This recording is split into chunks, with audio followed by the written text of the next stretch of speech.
ये हैं जर्मनी के हाईवेज जहां स्पीड लिमिट एग्जिस्ट नहीं करती, ना ही कोई सिग्नल और ना ही कोई पेनल्टी। जर्मनी के ये 9 स्पीड लिमिट रोड्स तकरीबन 13,000 किलोमीटर तक फैले हुए हैं। आपके पास कैसी ही गाड़ी हो, इन रोड्स पर आप बगैर किसी परेशानी के तेज़ से तेज़ भगा सकते हैं। जर्मनी के इन हाईवेज पर स्पीड लिमिट क्यों नहीं है और क्या ये रोड्स सेफ भी हैं या नहीं, ये सब और इससे जुड़े सवालों के जवाब आप जान पाएंगे आज की इस वीडियो में। Welcome to invisible spot. Germany के ये हाईवेज तकरीबन 13,000 किलोमीटर तक फैले हुए हैं। इन रोड्स पर गाड़ियां अपनी मैक्सिमम स्पीड्स तक भगाई जा सकती हैं। इन हाईवेज पर हाई स्पीड के रिकॉर्ड्स बन चुके हैं। 1938 में यहाँ सबसे फास्ट स्पीड का रिकॉर्ड कचुलो रोडोल्फ ने मर्सिडीज बेंज से बनाया था। इसने यहाँ 435 किलोमीटर पर आवर की स्पीड अचीव की थी, लेकिन ये कार तो जेट पावर्ड थी। आज के दौर में जर्मन हाईवेज पर RUF-R turbo 335 kilometre per hour, Bugatti Veyron 352 kilometre per hour और Porsche 9FFG turbo 380 kilometre per hour की स्पीड तक पहुंच चुकी है और ये वर्ल्ड रिकॉर्ड आज तक नहीं टूट पाया।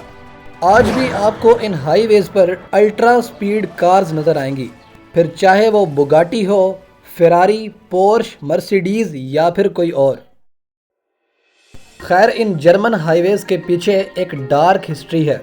1932 में जर्मनी में सबसे पहला हाईवे बना था और ठीक इससे अगले साल हिटलर जर्मनी का चांसलर बन गया।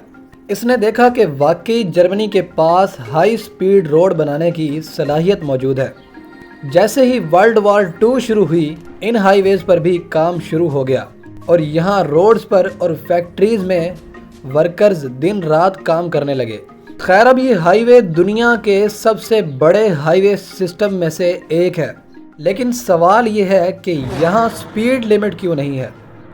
जर्मनी की मैक्सिमम आबादी तो इन 9 स्पीड लिमिट रोड्स के खिलाफ है, लेकिन क्योंकि इन रोड्स पर पहले भी कभी कोई स्पीड लिमिट नहीं थी, इसीलिए आज भी नहीं लगाई जाती। लेकिन क्या इतनी हाई स्पीड सेफ है? जर्मनी में एक्सीडेंट से होने वाली अमवात 1 लाख में से सिर्फ 3.7% है और ये फिगर्स तो अमेरिका से भी थोड़े हैं, क्योंकि अमेरिका में ये शरह 12% से भी ज़ायद है। लेकिन फिर भी ये हाईवेज काफ़ी ख़तरनाक हो सकते हैं। इन रोड्स पर स्पीड की तो टेंशन नहीं होती, लेकिन अगर गाड़ी का एक्सीडेंट हो जाए तो पेनल्टी ठीक ठाक लगती है। अगर कोई ड्राइवर अपनी कार का फ्रंट साइड से एक्सीडेंट करवा बैठे तो इसे 375 यूरो का फ़ाइन देना पड़ता है और इसका लाइसेंस भी 3 महीने के लिए कैंसिल हो जाता है। इन हाईवेज पर हर जगह 9 स्पीड लिमिट नहीं रहती।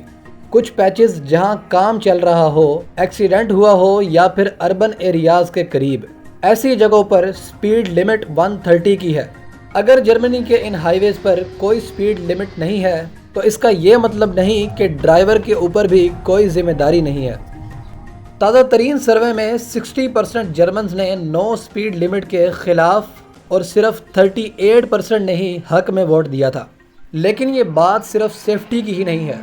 जर्मनी अपने रोड्स पर स्पीड लिमिट लगाकर 2 मिलियन टन तेल बचा सकता है और इस तरह जर्मनी का रशिया पर इन्हिसार भी कम हो सकता है। लेकिन आप क्या सोचते हैं, क्या इन रोड्स पर स्पीड लिमिट होनी चाहिए या नहीं? कमेंट करके बताएं। और अगर इस वीडियो से वैल्यू मिली तो लाइक ज़रूर कीजिएगा। मिलते हैं अगली शानदार वीडियो में।